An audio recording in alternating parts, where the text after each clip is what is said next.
annoncer aujourd'hui. Une mauvaise et une bonne.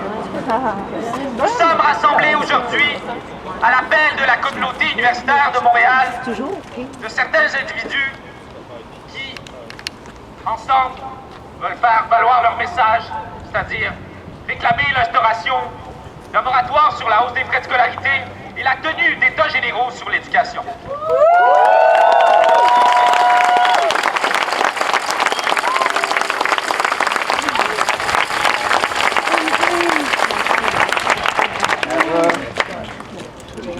La mauvaise nouvelle, c'est que je n'ai malheureusement rien à vous dire sur le sujet.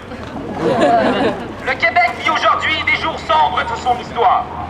Nos revendications pour le moratoire, pour les états généraux, ou même pour la gratuité scolaire, ou même pour les bourses pour tout le monde, n'ont absolument plus rien de radical en comparaison de la radicalité de la loi Matraque que pose le gouvernement Charest.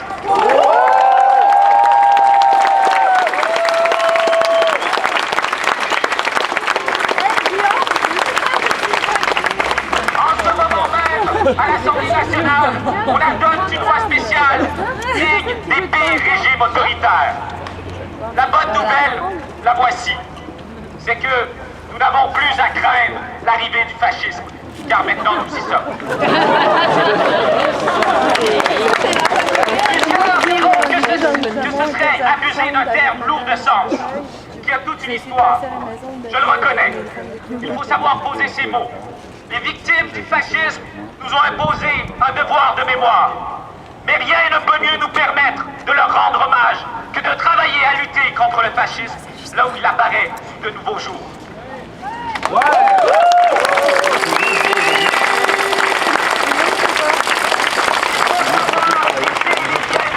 Entre des époques et des régimes politiques.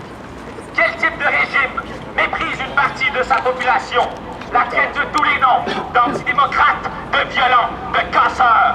Dans quel genre de régime politique les militants et militantes sont-ils suivis jusque chez eux, écoutés au téléphone, surveillés constamment? Quel type de gouvernement cautionne la brutalité et l'arbitraire d'une police qui frappe, gaze et emprisonne? Quel genre de gouvernement peut juger raisonnable, mesuré et approprié des interventions policières qui ont causé des dizaines et des dizaines de blessés parmi ses propres citoyens et citoyennes? Quel est le nom d'un gouvernement qui force le retour en classe et encourage à briser les lignes de piquetage? Comment appelle-t-on un régime où il est possible, par une loi spéciale, adoptée sous le bâillon, de forcer le retour en classe, de nier le pouvoir des associations étudiantes et de criminaliser les manifestations? Il ne faut plus avoir peur d'appeler un chat un chat. Nous ne sommes plus à l'heure du politiquement correct. En Italie, le fascisme est né lorsque les faisceaux de combat, habillés de chemises noires, se sont organisés pour briser les grèves dans les usines. Au Québec, le fascisme du 21e siècle prend la forme de cette police politique qui nous épie, qui est brutale et frappe sur ses propres enfants. Il prend la forme de ces règlements municipaux anti-masques et anti-manifestations, comme celui qui vient d'être adopté à la ville de Montréal. Il prend la forme... Le fascisme prend aussi la forme de cette loi Matraque qui est adoptée à Québec. Mais la force du gouvernement Charest, comparativement aux autres régimes fascistes, est d'avoir la capacité de maintenir les apparences intactes. Le gouvernement veut, en fait, prétend rétablir l'ordre, la loi et l'ordre, menacés par l'ennemi intérieur, ces grévistes étudiants, au nom du respect, au nom de la liberté individuelle, au nom du droit à l'éducation, au nom de la démocratie. La guerre, c'est la paix. La liberté, c'est l'esclavage. L'ignorance, c'est la force. Bienvenue dans 1984. Bienvenue dans le...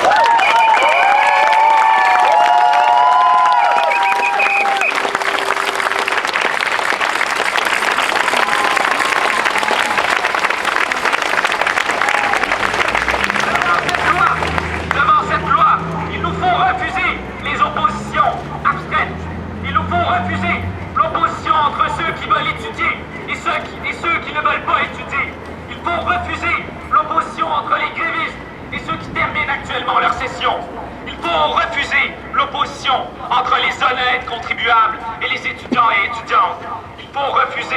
l'opposition entre ceux qui mettent des fumigènes dans les métros et les bons petits manifestants et manifestantes pacifiques.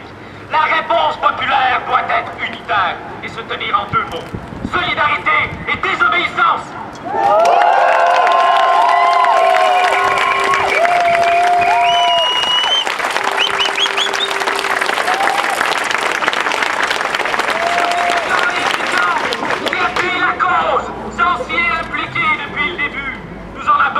À vos forces encore intactes, aux grévistes qui n'ont pas encore osé désobéir, nous en appelons à votre courage, aux manifestants et manifestantes qui craignent les vitres cassées des banques qui nous endettent, nous en appelons à votre compréhension et à votre solidarité. Aux militants et militantes activement impliqués dans ce combat, nous en appelons à votre énergie du désespoir. Aux travailleurs et travailleuses, nous lançons un appel à la grève sociale. Car la grève sociale ne serait pas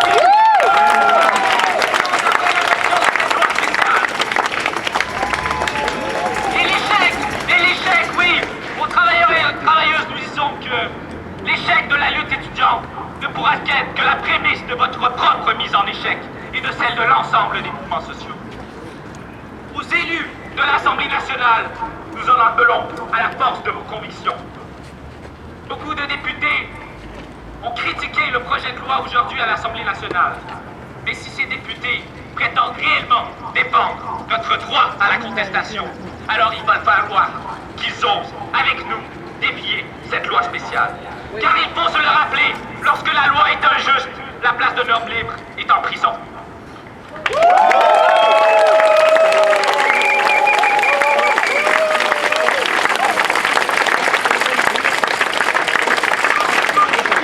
Ensemble, le 22 mai prochain, mardi, notez-le bien, nous serons des milliers dans les rues. Et s'il le faut, nous défierons cette loi matraque, se tenant bras dessus, bras dessous, et s'il le faut, nous aurons des milliers à se faire arrêter, un à un.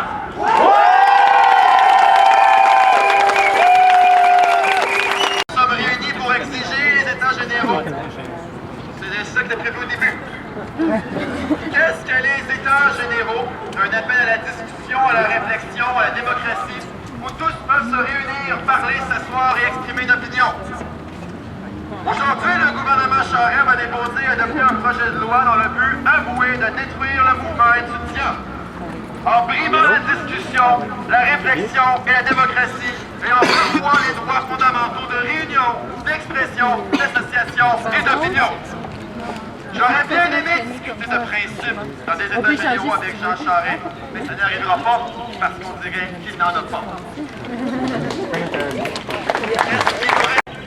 À continuer à marcher, à continuer à résister, à continuer à informer nos concitoyens, nos frères, nos sœurs, nos camarades, nos amis, notre famille et tout le reste, à continuer à désobéir, à continuer à prendre notre cause, parce que jamais ils peuvent peut-être nous dire qu'on est illégal, ils peuvent nous dire qu'on est des mangeurs de marde, ils peuvent nous dire qu'on n'est pas écoutés, ils peuvent dire des mensonges, être hypocrites, mentir, être démagogues, mais jamais ils vont pouvoir nous enlever la dignité de notre cause.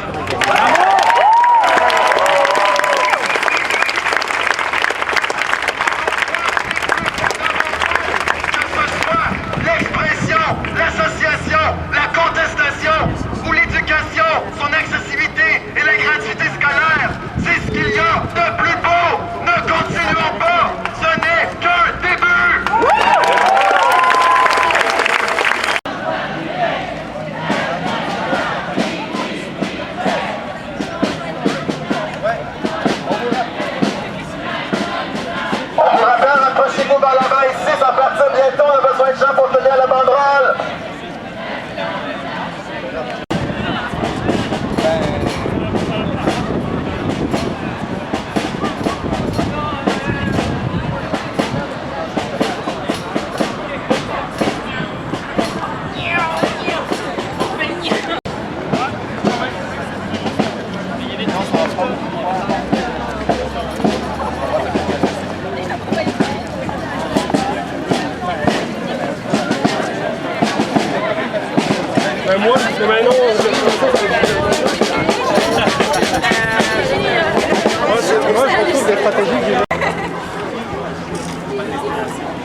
Ouais, c'est ça, là, moi aussi, je suis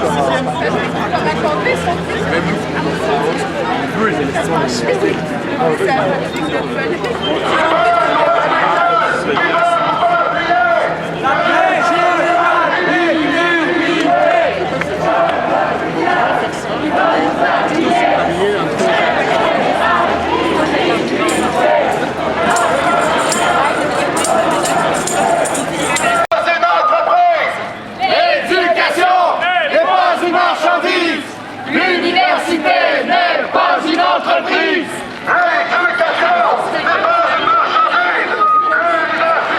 Gage à con! Loi spéciale! Gage à con! Loi Gage à con!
Les étudiants sont pas